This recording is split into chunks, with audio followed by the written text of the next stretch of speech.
meeting of the Millersville Borough Council to order as of 7:00 p.m. The meeting is being live streamed. I ask that you now please rise for the Pledge of Allegiance and remain standing for a moment of silence.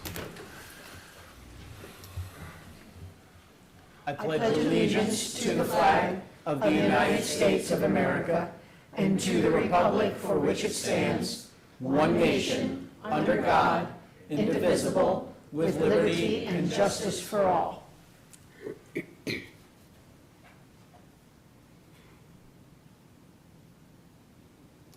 Thank you all. Please be seated.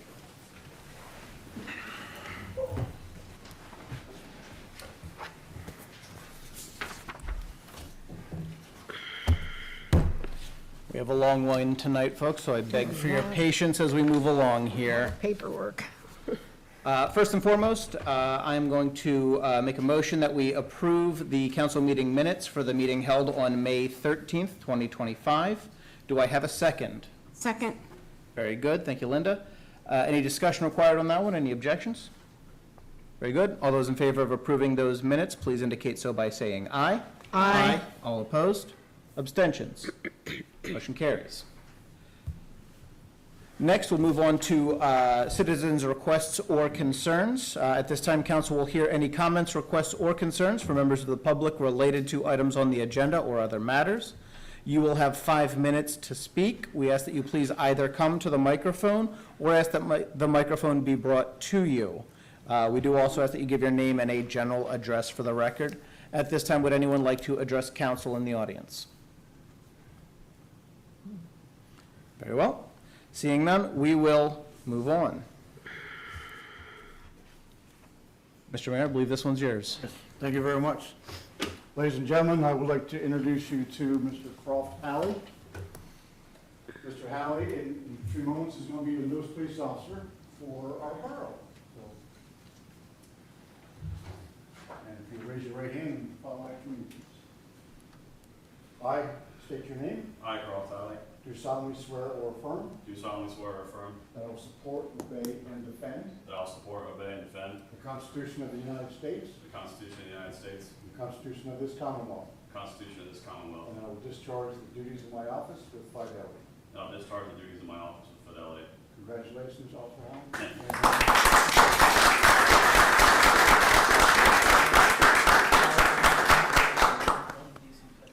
Thank you. Thanks, everyone. Appreciate it.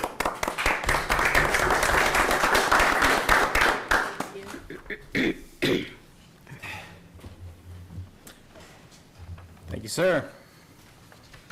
Moving on, Krista Gardner, are you here? There we are. We have our audit presentation for 2024. So I just wanted to apologize in advance. Krista will not be in attendance tonight. She was not able to make the meeting. My name is Courtney King. I am a senior associate on the team. You have received a copy of the presentation as well as a draft of the DCED report that we have reviewed with Rebecca.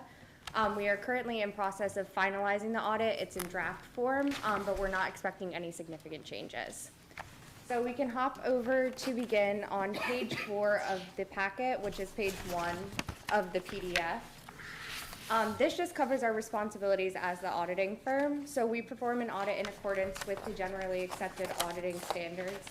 We form and express an opinion on whether the financial statements that were prepared are materially correct and fairly presented.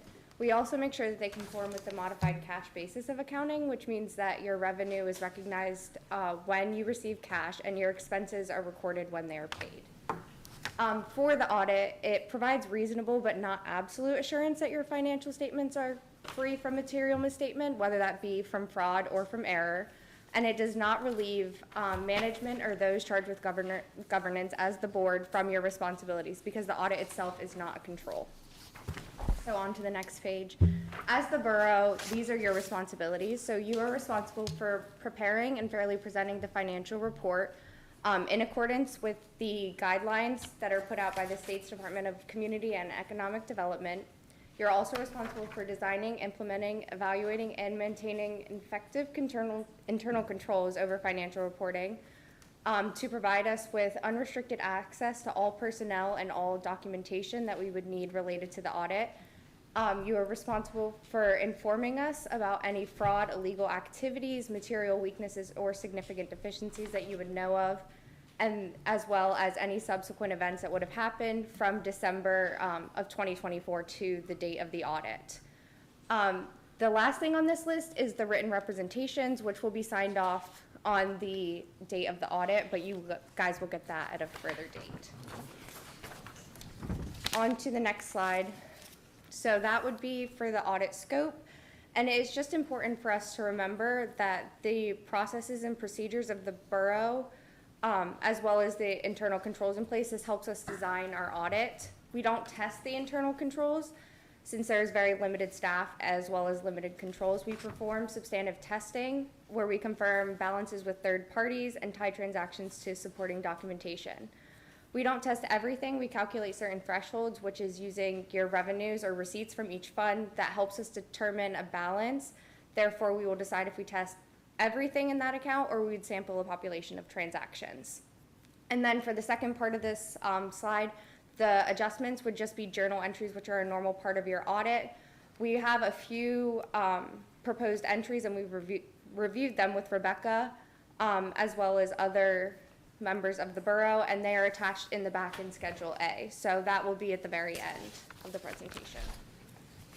On the next slide, probably the most important one is the auditor's, the audit results. So we express an unmodified opinion in relation to compliance with the modified cash basis of accounting.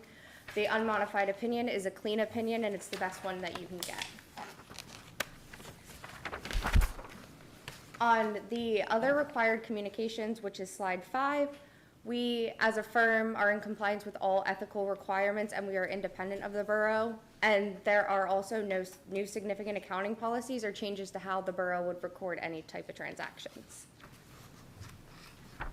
And then on the next slide, we have encountered no difficulties while performing the audit, no disagreements with management, and then, like I said, the written representations, which will be signed by management at the date of the audit. And then we're gonna hop over to page 8, which says the matters of internal controls. So as the auditing firm, we are required directly to communicate to you any material weaknesses or significant deficiencies that we find during the audit. Similar to last year, we have 2 material weaknesses. Although there were 3 last year, there have been positive changes in these weaknesses that have shrunk one of them into 2. So on the next page, that highlights the material weaknesses. The first one is the segregation of duties, which has been along in the past. It's very common among small organizations and small governments because there's not enough segregation to complete proper internal controls procedures. This would mean that the transaction cannot be separated through multiple people in every stage. This would be the purchase of an asset, the custody of an asset, and the reconciliation. We recognize that the borough is not large enough to have the proper segregation, so that's why it's important that they rely on the board oversight. And it's just important to keep this risk in mind throughout the year and the importance of the oversight. And then the second one, this was the one that I had mentioned that were 2 separate in the last year, but because there are some positive changes, they've been combined into one.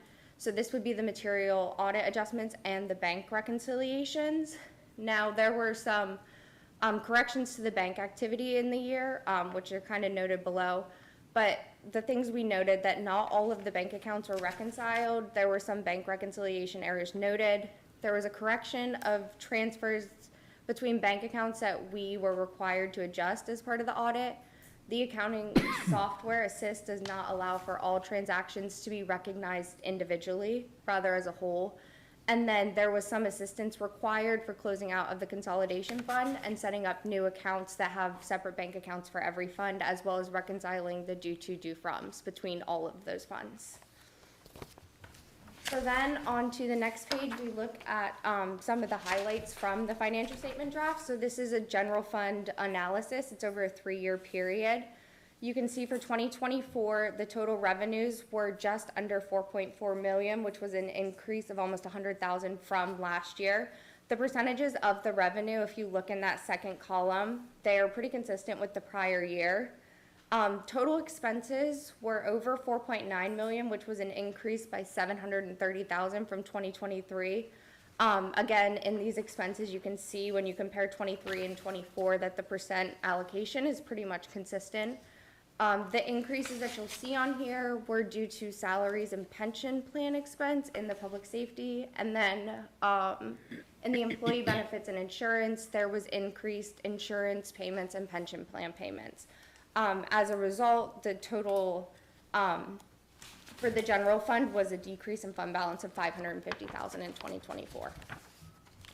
If we hop over to the next page, that's just a trend analysis, again, over a 3-year period for the other governmental funds, which would be your capital reserve fund, which had a decrease of 353,000 from 2023 to 2024. The park fund, which had an increase of 38,000 from the last year, and then the highway aid fund, which was pretty much break even.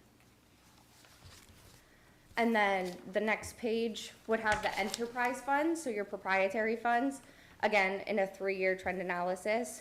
Your first one listed is your sewer revenue and capital fund. They are combined. There was a decrease in $901,000 this year, and that was due to sewer main and line replacement projects. The solid waste fund, which is right under that, increased by 21,000, and then your educational service fund, which is your crossing guard fund, was pretty much break even, but that is because this is funded by the general fund, and since the December of 2024, this fund has been closed. And then on your last page here, which is the final slide, this shows the fund balance for each fund. Fund balance is mostly cash, but then again, it takes into account those due to, due from accounts, which means just cash is owed between the funds. Your total government fund balance is about 4 million. Your proprietary fund balance sits at about 2.35 million, bringing the total for the borough at the end of 2024 to almost 6.4 million. And then if you keep going in your packets, that is just the Appendix A that I had mentioned earlier, and that has all the journal entries that we have proposed and reviewed with Rebecca. Are there any questions? No questions from me, but I do appreciate the time that you put into this and your presentation. Do other members of council have any questions for our auditor? All right, seeing none, I just want to thank you for your time and for your diligence. If there are any further questions, you can contact Rebecca and she can let us know. I appreciate that. Thank you very much. Courtney. All right. On the subject, Rebecca, who do we have presenting the park master plan for us? Me. That's you? Okay, very good, if you don't mind. Yes, absolutely. So, a couple things that you were provided in backup. One being the almost finalized version of the park master plan. Slightly hefty document there, but this was presented in its draft form a few meetings back. Not a lot of significant changes made, but we are mostly at the point now where this is almost a final document. Right now, we have submitted this for review by the Department of oh my gosh, now I'm losing my train of thought. By DCED, or DCNR is going to be reviewing this and giving their feedback. Well, we don't necessarily have to go to DCNR because our park plan was not necessarily funded by them. Because we are going after grant funding from them, we're hoping that their review would be beneficial for our submission of our grant application. So because this is in its mostly final state, we wanted to bring this forward this evening, as well as bring forward the resolution to apply for the DCED grant funding that would hopefully support our ability to match the funds that we could hopefully get from DCNR. We would be going after the Greenway Trails and Recreation Program of DCED. The grant application for that one is May 31st. So we're looking for a resolution this evening to be able to apply for that and commit to the funds. This grant, unlike the DCNR grant, has a cap on it that we can apply for up to $250,000. So we would be going after the entire amount that we could with this grant. And as we already know, the the wonderful work of our consultants who has put this together, estimate our total cost that we're budgeting of $746,420. That's just for phase one. So we would be looking at a matching for this one of $496,420. But again, we're also going after the DCNR grant funds, which hopefully then could be used as matching towards each other. And as we talked about when we were talking about the DCED grant, getting it doesn't necessarily mean that we're committed to it. If we get one and not the other, and the borough wants to consider if we want to move forward with phase one, we aren't necessarily tied into this, but we are hoping that we could get both of them and be able to move forward with phase one. This version of the park master plan has been reviewed multiple times, but most recently at the last Parks Commission meeting. They gave some final feedback to our new consulting firm that helped us finish out the document. And again, we will bring this to council hopefully in the next few weeks to be able to fully adopt it. But like I said, we are hoping to get some comments back from DCNR before we do that. But wanted to bring it forward this evening because the application for the grant and the finalization of the master plan kind of go hand in hand. And this evening, you're looking for a motion to approve a resolution to apply for grant funding? Yep. From Pennsylvania? Yep, Very that's good. right. Prior to that, does anybody have any questions for Rebecca about this? Seeing a lot of shaking heads. Very good. In that case, I will make a motion to approve the resolution to apply for grant funding from the Pennsylvania Department of Economic and Community Development, Greenways Trails and Recreation Program, that's GTRP, to undertake the project Freedom Memorial Park Recreation and Accessibility Improvements Phase 1. Do I have a second? You do. Very good. That's from Mary Ann. I assume no further comments, since there was no questions before. In that case, all those in favor, please indicate so by saying aye. Aye. All opposed? Abstentions? The motion will then carry. Thank you. Very good. Moving on from there, I believe we have a presentation from Student Lodging, Inc. Regarding Normal Avenue and George Street development and zoning variances. There we are. Riley? Good evening. Hi, nice to see you all. Riley Notzel with Barley Snyder here on behalf of Student Lodging. I have with me some folks from Student Lodging as well as our consultant, Richard Mullah, who is our architect, and Tom Godfrey, who's our civil engineer. The purpose of this presentation is just to give council an overview of a redevelopment project that's going to be happening along North George Street that Student Lodging is working on. And that project will require a couple of variances at the zoning hearing board level. So we just wanted to kind of give you an overview of the project, the building, what it will look like, and get sort of some buy-in from council, or at least some support or general consensus that you're good with the direction that this is going. The last thing we would want is to show up at the zoning hearing board and have someone on behalf of council opposing the zoning application. And also recognizing that this is in the limited commercial overlay district, which is a relatively new overlay district that was passed. So naturally, when you're asking for variances from a relatively new zoning district, we want to make sure that you're comfortable with that. So I'll just give you a brief overview of what these variances would be, and then I'll turn it over to our consultants to kind of walk you through generally what the plan is so far. Obviously, a lot of this is subject to change as we go through final design and architectural design for the project. So the properties in question are 2830 North George Street. It's actually one parcel that's owned by Student Services, which is Student Lodging's affiliate, and then 2 university parcels. And it also involves McCullough Street, or McCullough Alley is a private alley that would be part of this redevelopment project. It's a proposed mixed-use building. It would contain a mixture of 1 and 2 bedroom apartments, and some ground floor commercial space, maybe a combination of retail, restaurant, offices, but it's going to be a really unique project for the borough. We believe it's really in keeping with the limited commercial overlay district, but as I mentioned, we do need some zoning relief that we anticipate for this project. So just to give you a sense of what the relief would be, the first item has to do with street trees. The limited commercial overlay requires 1 deciduous shade tree for every 40 feet of street right-of-way length. Because of the way these parcels are oriented and some utility conflicts involving these properties, we can't meet that requirement. and we would have to get a variance as to the street tree requirements. As you'll see on some of these plans, it really is gonna look nice. The trees, there will be trees there. We're gonna provide as many as we can, but we can't meet this interval spacing requirement under the ordinance. The next is height. So the ordinance does have some exceptions for what's defined as university buildings. They can reach a height of 9 stories or 100 feet.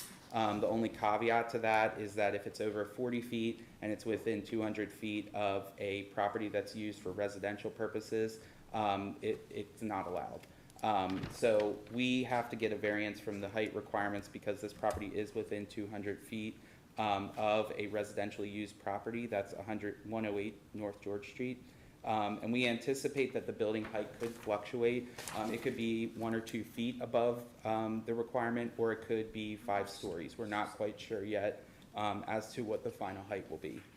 But the general consensus of our team is that we are going to need some form of zoning relief as to the height, just based on the way the building is designed and accommodating the multifamily use as well as the commercial use on the ground floor. The next and final variance that we would need is related to orientation along a public street. So as you'll see in some of these plans, the proposed building would actually be oriented along what is now McCullough. That seems to be the best location and configuration of the building. There will be a number of different pedestrian entrances, outdoor public spaces and things of that nature to integrate the streetscape, but it will front along what's now a private alley. So because of the frontage and where this building will be oriented, it doesn't currently meet that requirement of it being oriented along a public street. And the ordinance basically says it has to have pedestrian orientation or access from a public street. We believe that that's met here, but under the letter of the ordinance, we would need a variance from that requirement. So I will turn it over to our team. I'm not sure if you want us to go over the building, or if Tom, if you want to just give them a brief overview of kind of what we're looking at. Best place here. Yeah.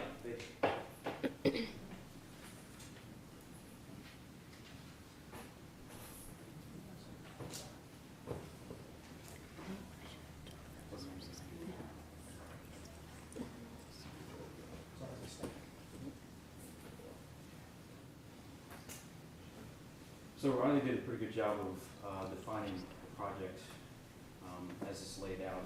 This site plan here gives you a quick representation of what he was trying to describe. So the site, as he described, takes the place of what is existing Christ and Whitmer Halls. That area, Christ kind of sits in the same location as the proposed building here on the north side. Whitmer is kind of in the middle here, in the second, directly adjacent. It's almost like 3 different locations or divisions here on it. And then actually the southern end of the parking lot sort of aligns with what is existing McCullough Street. So if you look at this, the curb line on the south side matches the existing McCullough curb line. So what's envisioned here is the building on the north side, that area of Whitmer and McCullough being refashioned into a parking lot to facilitate this building, and then basically modifying the entrance here at the existing McCullough. If you're familiar, it's kind of wide. There aren't really islands or a neck down sort of street entrance. It's the full width of what is basically parking on both sides. So that would be modified for that. We would maintain kind of the existing one-way entrance there to not change the orientation of traffic. Along Normal Avenue, we're currently envisioning changing that parking that's there from diagonal parking to parallel parking. Hopefully that'll help prevent some the maneuvering kind of issues that occur with angled parking and cars backing out from angled parking. We also have a loading service area on the rear of the building. One of the things that kind of ties into the anticipated variance for street trees is along George Street here. We're also envisioning some sort of public space between the building and the street. Right now the building itself is aligned with the existing buildings on the north and south side. You've got the building in front of the Sugar Bowl here on the north side of the house. On the south side, that sort of maintains a common building line. So with that public space there, sort of a patio area, it makes it difficult to put trees there, and plus, the other thing is there's an overhead pole line, power, and communications that run down through there. So in one area that we do have some space to push back a little bit, we're anticipating some trees there, but don't anticipate, unless we really force it, to try and get what would, I think the ordinance requirement, be 5 to 6 trees along that frontage. And the other two streets, Normal and High School Avenue, I believe we can meet that requirement. So we're mainly talking about the section along the George here, primarily at the intersection with Normal, where we'd be envisioning some restrictions that would prevent the count that's required by the ordinance.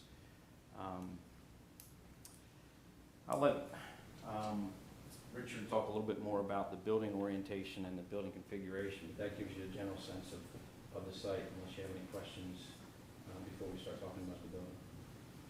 None for me. Rest of council? No, please move on. Good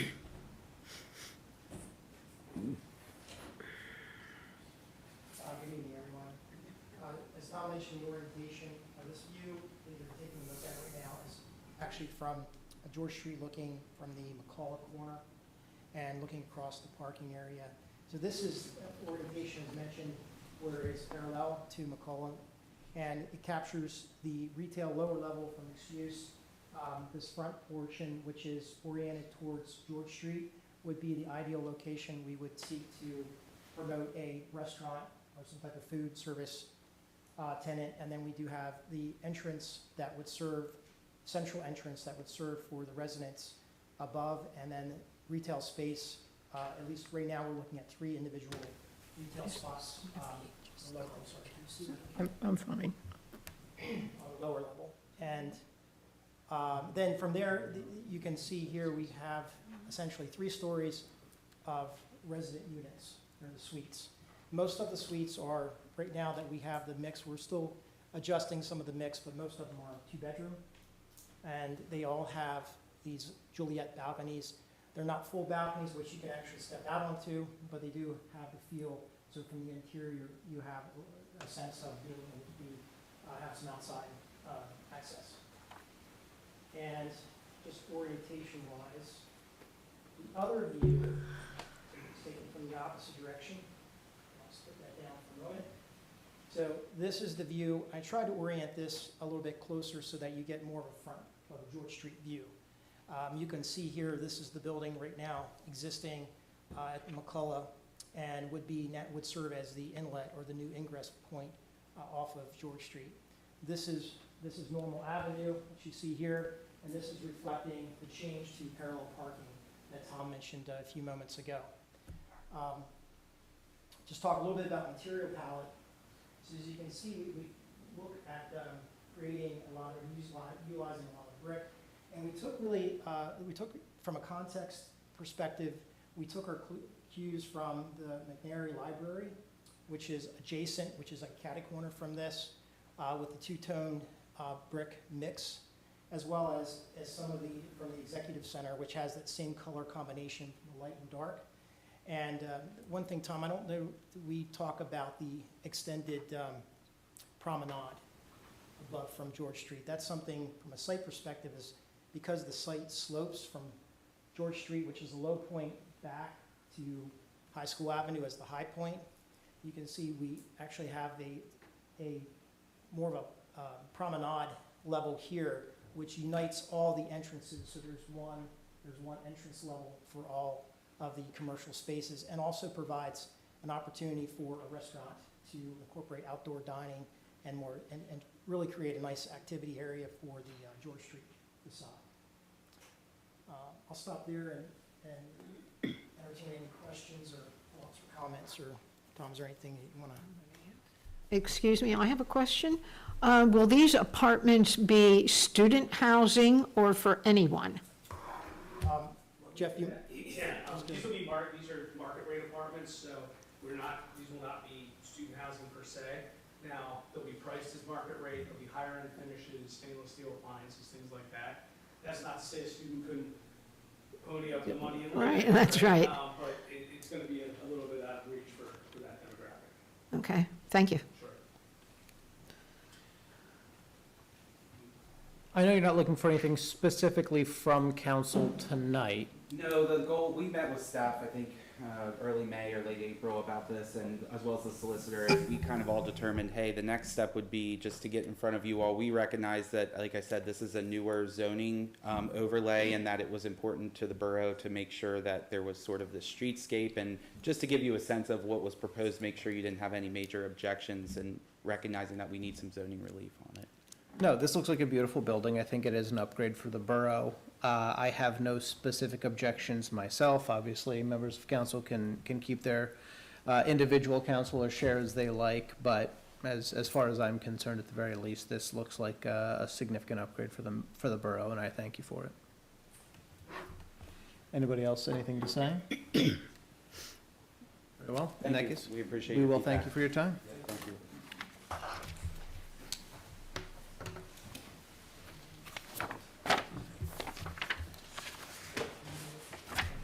God, what do I keep burying the papers I need?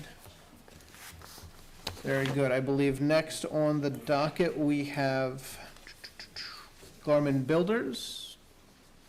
Yeah, that's me again. It's you again. Welcome back. I'm going to give a brief overview again, and then have our team over on this side of the room. So, again, Riley Notzel with Barley Snyder, here with the Garmin team and our consultants at RGS. So basically, you all are familiar with this project. I know probably people in the room are familiar with the project as well. We've been in discussions now for over a year on this, and we're now finally at the point where we formally submitted a text amendment for council and presumably the solicitor to review, forward on to the planning commission, and then schedule a public hearing on the amendment. So I think the purpose of this meeting is to just sort of give you an overview of what the text amendment provides, which is going to be largely the same as what you've seen throughout the process, and to seek the borough's scheduling of a public hearing on the zoning amendment. The plan that this zoning amendment would allow to be completed is the same one that you saw in February, so nothing has changed in between the February meeting and the concept plan that was submitted with our text amendment application. So it's the same, and the amendment basically allows the developer to move forward with that plan. So just to give you a high-level overview of some of the main features of the amendment, so it's amending the traditional neighborhood development district, providing for standalone apartments. We've incorporated a 20% of total tract area limitation on the standalones, and clarified some of the area and bulk regulations for that. Density is staying the same. There's no proposed modifications to density. We are keeping the mixed-use buildings. That was sort of council's comment and preferred option with the mixed-use buildings on the plan. So those are the same. There are two proposed. And in the text amendment, we've added some clarifying language about application of area and bulk regulations for those mixed-use buildings. You'll see, and we've discussed this previously, the amendment also provides flexibility in constructing asphalt trails along the perimeter of the development tract, and that could then be integrated into some of the other adjoining properties and the pedestrian improvements on those properties. We're also proposing some changes to some of the signage requirements for commercial spaces. Basically, as we discussed, I think in February, because of the borough's desire to really incorporate more commercial uses and some of the limitations with the site and where those can be placed, we feel it's important to provide some flexibility on signage for some of the commercial spaces that are set back from the roadways, just because some of the spaces aren't necessarily as visible as others. And in order to attract good tenants and a good mixture of uses in that area, we are looking for some flexibility there on the commercial signage requirements. And then another item that we had talked throughout the process that's consistent with this amendment is the height modification. So we're proposing 45 feet. And that's basically because nowadays apartments almost always have the pitched roofs and some of the higher ceilings. So we feel that's consistent with general market demand. Again, I would just note that a lot of these other changes you'll see in here are more dimensional in nature, providing some flexibility as far as, porch size, lot dimensions, those types of things. Really the main items that I just walked through are kind of the bigger ticket items that I felt had the most discussion at the council level throughout this process. So I wanted to highlight for you those changes. We do have folks here who can speak to you about the plan in more detail if you have questions. But we just wanted to kind of set the stage for what we're asking for, and defer to you on how you want us to move forward. I have a couple of comments, and I didn't get to comment the last time you gentlemen were here because I wasn't on the Planning and Betterment Committee. My first comment is I don't think that everyone in Millersville is approving of any kind of building at that site. But by right, according to our zoning, you are entitled to build it, and you don't even have to ask our permission within the parameters of our zoning. And I think you have tried very hard to give us something that would be better than that. Now, I may be biased because my husband and I have purchased, we purchased a lot in Winfield, your Winfield development in Millersville, and we had you build a home for us. And my husband's sitting back there, so I have to be careful what I say, but I think he would agree with me. We are more than satisfied with our home, and I couldn't say enough good things about your company. So I just would like to get that on the record. Thank you.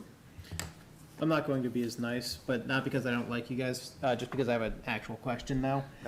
So you have an item here on section 5 that discusses roundabouts, but I don't necessarily see anything involving roundabouts in your plan. So what is the reason for that amendment? So I'll let Brandon speak a little bit more to this, but just from a legal perspective, we're providing some additional flexibility as far as setback and dimensional requirements. We haven't done a lot of the final traffic design, that comes later, but we feel that the ordinance needs to provide for the possibility that there could be a roundabout. So you see an eventuality in which there may be some need.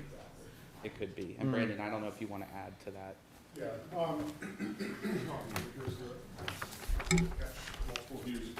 We haven't gone through the PennDOT scoping requirements yet. Sure. So we have a feeling that along 741 at the entrance into the community, because of the space between the existing red lights that are there, separation distances aren't quite what we need for another traffic signal. So we're just trying to look forward. If we have to do a roundabout at the entrance, it's going to push some of the right-of-way closer to the buildings. I understand. So that way, if we have to do that, it allows us some flexibility from the setbacks from the. No, and I think that's a reasonable accommodation. But as far as what jumped out at me from this request, that's about all I've got. Other members of council with questions about this particular ordinance? I just have a couple questions. On page 2, I guess it's letter M and N. Mixed-use buildings containing apartment dwellings on floors above commercial, which is pretty much what we said in our comprehensive plan, so that's not the question. It says, however, the lot area of lots containing mixed-use buildings as a principal use shall not be included in the maximum percentage of the total tract area permitted to contain apartments under subsection E1D above. As I sat and I read all of this, I understand exactly what you're saying here. That doesn't count. Those apartments don't count when we are talking about the apartment buildings on this property. Is that correct? It's basically netting those out of the 20%. Right, out of the 20%. Our thinking on that was because there's already contemplated in the ordinance that apartments could be above commercial. Right. And so for these mixed use, I thought we took away that the concern for the 20% was really the standalone apartments and not so much the mixed use buildings. So apartments then actually will be more than 20% because they'll be above commercial. That is possible, yes. I don't know the exact numbers that would be above the mixed use buildings. I don't know, Brandon, if you have numbers yet on that. Okay, then another thing that I noticed in here, Do you have those numbers, Brandon? I'm sorry, Do you have those numbers? that's what I was gonna. Okay. figuring We'll out, check back in with you here in a yeah, second. on that one, then. thank you. She's got more. An exercise club or bed and breakfast inn with a maximum of 20 guest rooms So we're thinking, where are you thinking of having a hotel on this property? That was just a carryover from the ordinance that's already there. So the reason these are listed is because we basically had to restate that whole section. That whole section, to right. add in, so really the only thing that was added to that whole section was the standalone apartments and the mixed use. Yeah, that- Everything else is already there. In the ordinance, yeah. Okay.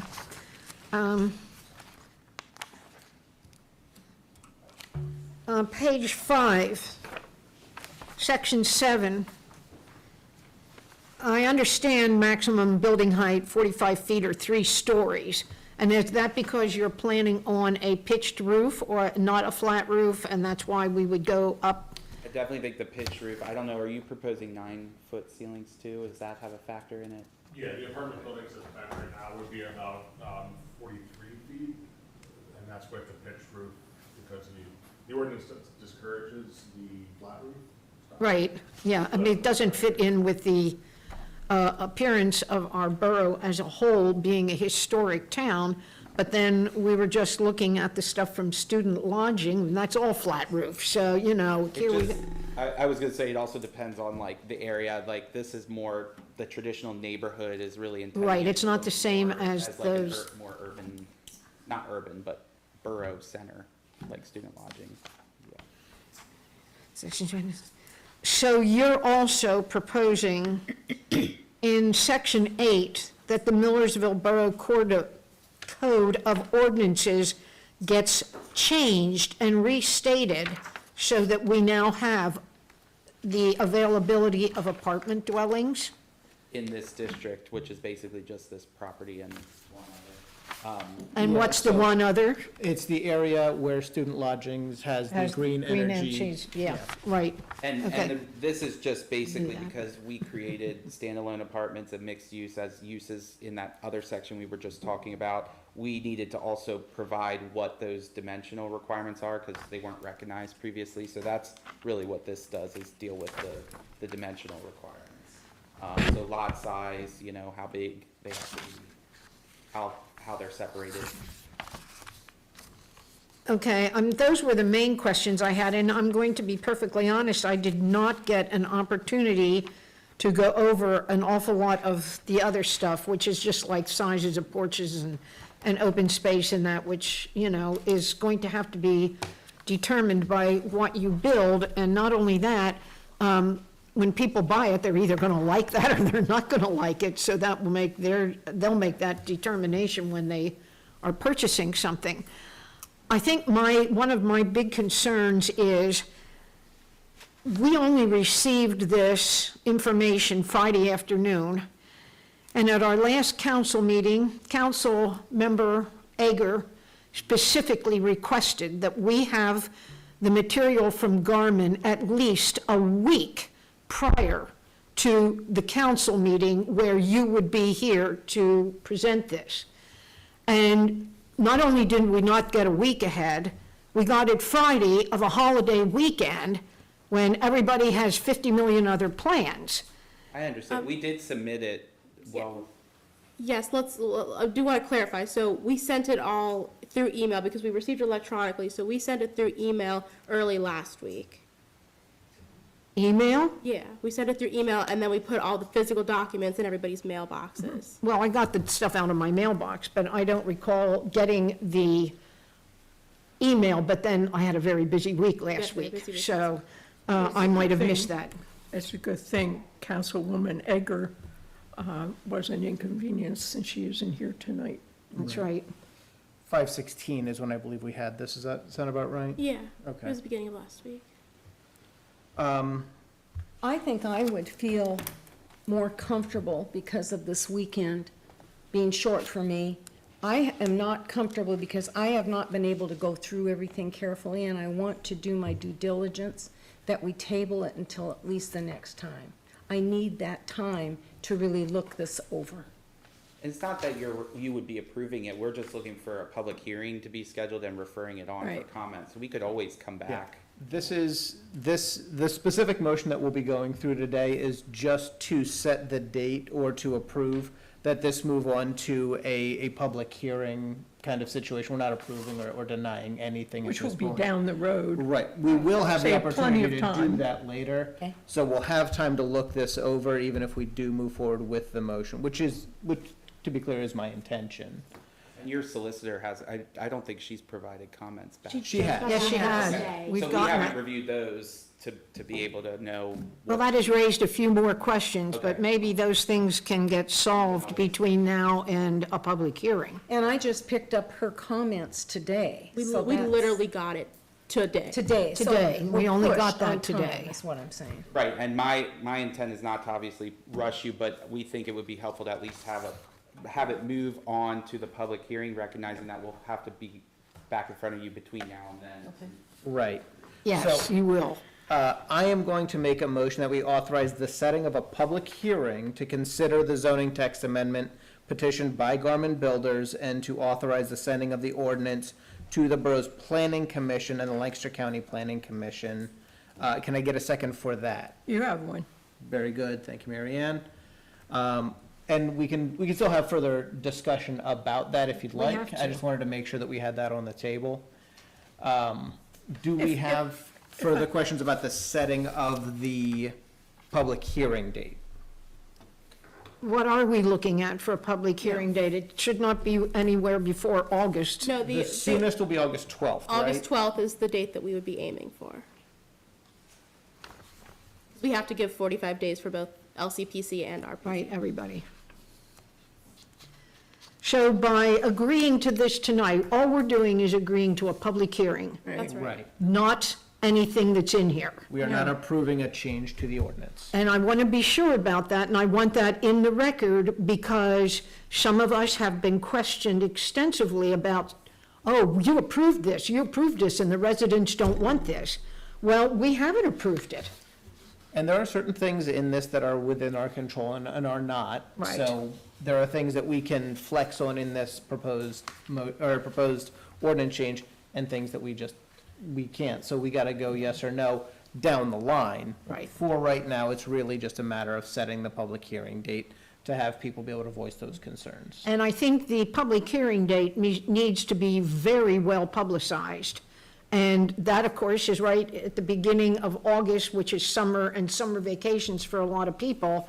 But, you know, I would like to suggest that we also put something out, like a flyer type thing out, so that people coming in to pay, pick up things at the window here can see that, so that they can also, if they're not online or haven't caught it, that they'll know about that. How is the public hearing normally advertised? For a public hearing, we have to advertise it in the newspaper. We put it on our website. We put any of the documents that we get on the website, as well as we put it on Facebook. Those are the main channels that we You have. do post it, And yes, of course, we post it to the front door as well. physically post it. Very good. Basically. So we have that covered. Okay. Other discussion required on this before I call for a vote? Very well. All those in favor of the motion to authorize the setting of a public hearing date to consider this, please indicate so by saying aye. Aye. All opposed? Abstentions?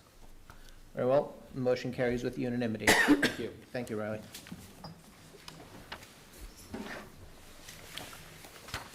Very good. We will move on now to our reports of boards and commissions, starting with Blue Rock Regional Fire Commission. Linda, take it away. Okay, thank you. The May meeting was held on May 1st at the Millersville Station. The financial report is high due to the filling of all the oil and propane tanks at the end of the heating season. In addition, there have been very high vehicle maintenance costs. Year-to-date, $20,401 in interest has been received at estimated about $5,000 a month, so that's extremely good.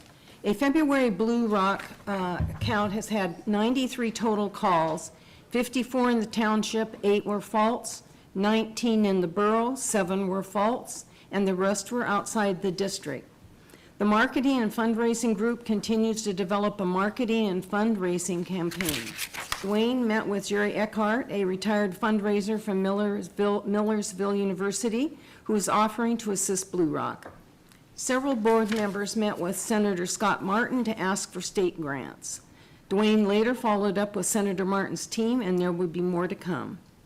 The new rescue is having issues, and Dwayne's working with the dealer to get reimbursed. The board recommended legal action if the manufacturer or dealer will not make the situation right. For 13 years, IT maintenance has been free, but there may come a time in the future when Blue Rock will have to start paying for the IT services, and noted that Blue Rock has saved over $150,000 through this friendship connection. The building project is waiting for the state to approve the newest archaeological study. The engineer continues to move forward with all of the other land development plans. And we were given a brochure by the fundraising people, and right now they're talking about a $2,500 per year for Millersville University student volunteers. And if anybody wants to give a donation of $5 million, they can name the building. I'll take that out of my And for the pocket. rest of us, $50,000 we can name the rain garden, the theater room, the lower and upper kitchens. And if you want to have your name and photo on a plaque, it's only $5,000. And those bricks on the outside of the walkway are $1,000 a brick. Yeah, I'll put that on my list. Yeah, so just, I'm mentioning it to you. Thank you, and that's it. Very good, thank you, Linda. We'll move on to our council committees real quick before I do segue into that. Rebecca, does Darlene and Mike sit together on any committees? Yes, Public Works. Yes. Yes, but you have a quorum of council, so you're Yeah. fine. And a All right. lot of businesses coming out of the list too, see? Yeah, Meaning- that's true. At least with personnel and finance. Well, we'll start with finance, because this is an easy one. I have myself, Marianne, do I have other, and Phyllis, very good. This is an easy one. We need to take a look at our April financial reports. Having looked at it myself and seeing no incongruities, I want to make a motion to accept the April financial report and authorize staff to satisfy the ordinary and routine obligations incurred by the borough for this month. Do I have a second? I'll second. Very good. Any discussion required on that one? Did anybody notice anything I didn't, maybe? No? Very good. In that case, all those in favor of the of passing that motion to accept the April financial report, please indicate so by saying aye. Aye. Very good. All opposed? Abstentions? That motion will carry, and that is it for finance. We will move on to Linda for personnel. Since Darlene is out, I will have to excuse myself for just a moment, folks. Is there any discussion for the reappointment of Nicole, if I mispronounce, I'm sorry, is Bezek to the Park Commission?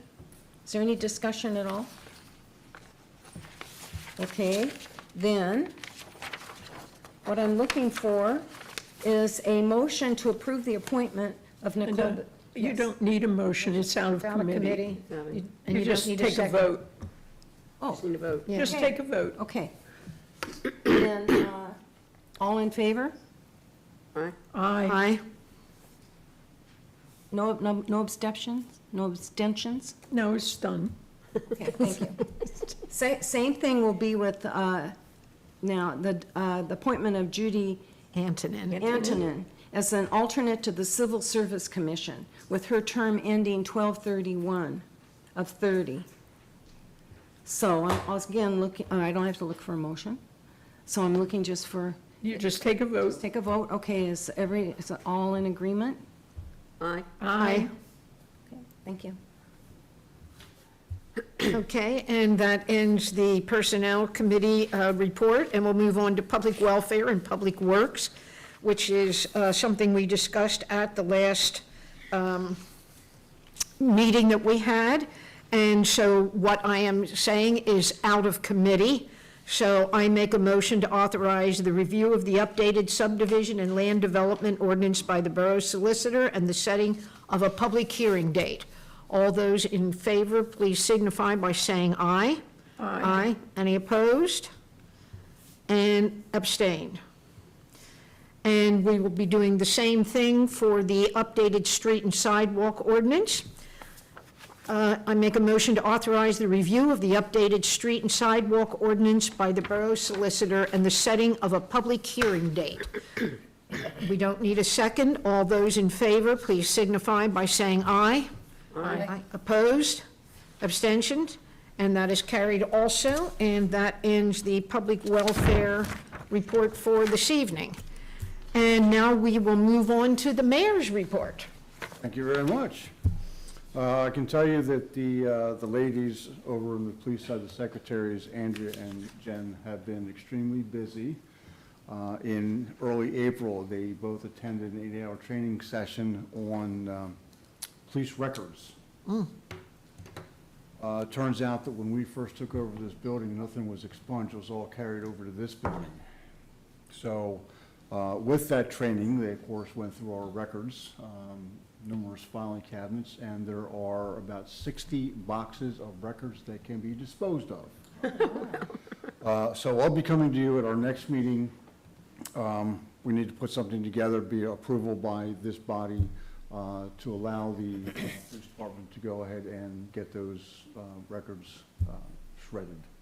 I know they've already looked out, and Chief's very well aware of it. They've already gotten a couple of estimates. They'll a bit higher cost, but they'll actually be shredded here on site rather than being picked up and taken somewhere else with not knowing specifically have they been shredded or not. They'll be shredded right here on site. So we're bringing that back to council for resolution at our next meeting for that. Chief, do you have anything? No, that's it. That's moving right along. The main thing, and we covered our new officer, so that's going to be a big help. And as I said at the last meeting, we still have open positions, so the ad is still up. Hopefully we can get that other position filled. So that's all I have. Thank you. Any questions for the mayor? Then thank you for your report, and I will go back to Joe. All right, very good.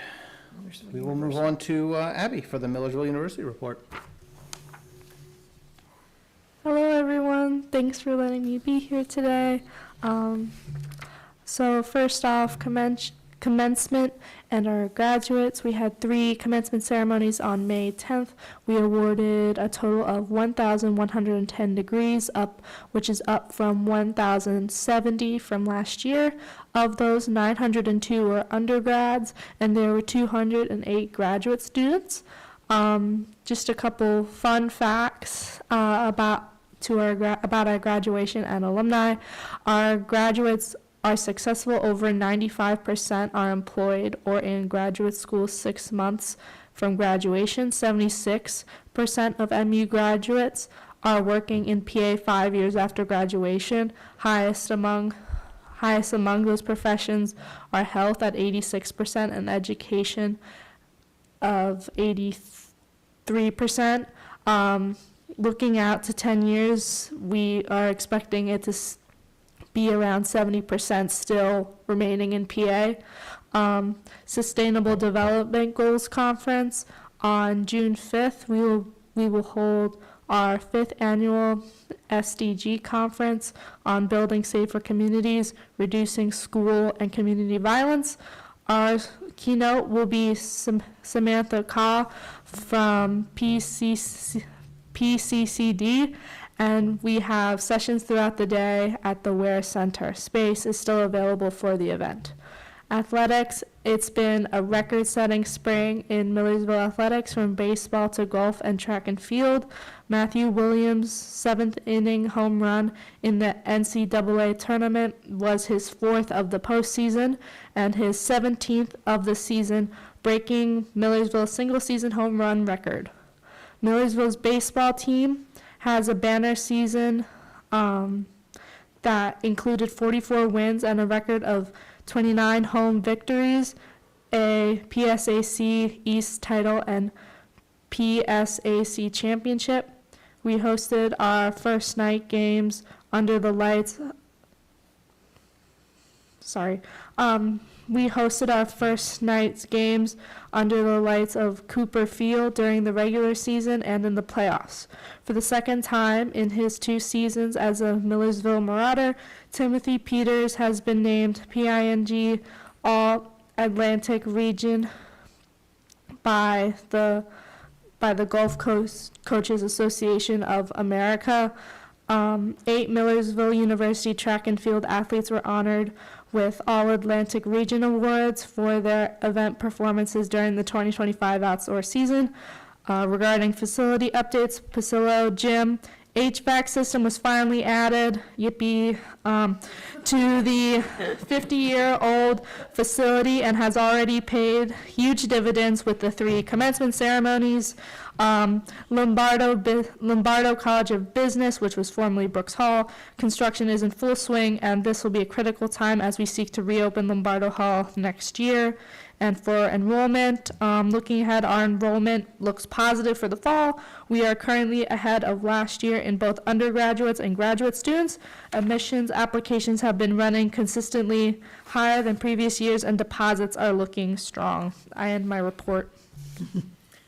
Thank you, Ms. Norman. Dr. DeSantis, anything to add? All right, very good, then I thank you very much. Moving on to our Penn Manor report, please. Good evening, Council. I'll start things off with telling you about our sports season so far this year and our success in playoffs. So overall, the class of 2025 had a fantastic 20 students that signed a letter of intent to continue their sports career in college. So that was fantastic. And 9 total teams made district playoffs. So our field hockey team qualified for the PIAA State Field Hockey Championships this year. Our boys soccer team won their first district playoff game since 1991, and only the second program ever to win a playoff game. Our boys lacrosse qualified for a league championship game for the first time in program history, and will complete the state level this week. Our girls lacrosse team made the league finals for the first time in 15 years. Softball was Section 1 champs. Boys basketball made back-to-back league playoffs in the first time in 40 years. And yeah, that's about it for sports. For more general information on graduation end of the year, our graduation is next Wednesday, June the 4th at 7 o'clock at F&M as usual. Prom and post-prom was fantastic this year. I can say personally that was an amazing time. That was May 9th, and nothing out of the ordinary there. Post-prom was at Urban Air, so that was a blast. And our last day of school for K through 11 is June 5th, and then we're home free, so. I do not have my partner here again, unfortunately. I think he has a volleyball banquet that he was at today. So I thought he was going to make it for the last one, but he was not. So I just want to thank you guys so much for the opportunity. Thank you guys, gentlemen and ladies, I'll be more professional. Thank you for the opportunity for me to be able to be here, for me and Landon both be able to be here throughout this year. It was a great opportunity, and I really enjoyed being able to give you guys a report every week or every month. And we appreciate your engagement and keeping us up to date on what's going on at our high school. Thank you. Thank you. Thank you. I'd just like to mention one other thing from the high school, and that is the Quiz Bowl team. Penn Manor and Manham Township, I think it is, are the last 2 teams standing, and Thursday night is the final. Yeah, actually, I it's completely slipped my mind to mention that. I'm sorry. So our Quiz Bowl team, there's Quiz Ball and there's Brain Busters. Those are 2 separate things. Yeah. So Brain Busters, I think there's- is what you're referring to. That's Thursday. Correct. Yes. They're 2 separate things, 2 separate events. Our Quiz Bowl team, they actually went this past week, and I think it was to Atlanta. They were within like the top 60% in the country.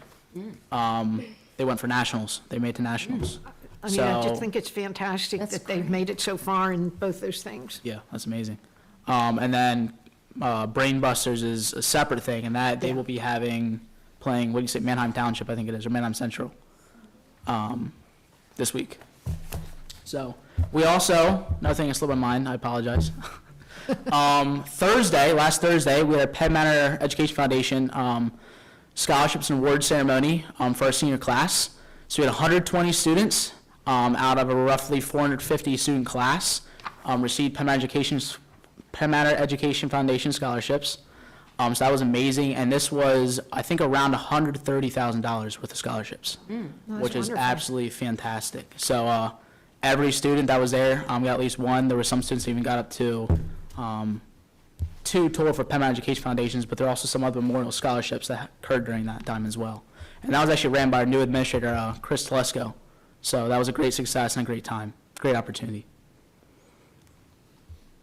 Thank you. Fantastic. We appreciate it. Thank you. Moving on from Penn Manor reports, anything for tonight on your report, Rebecca?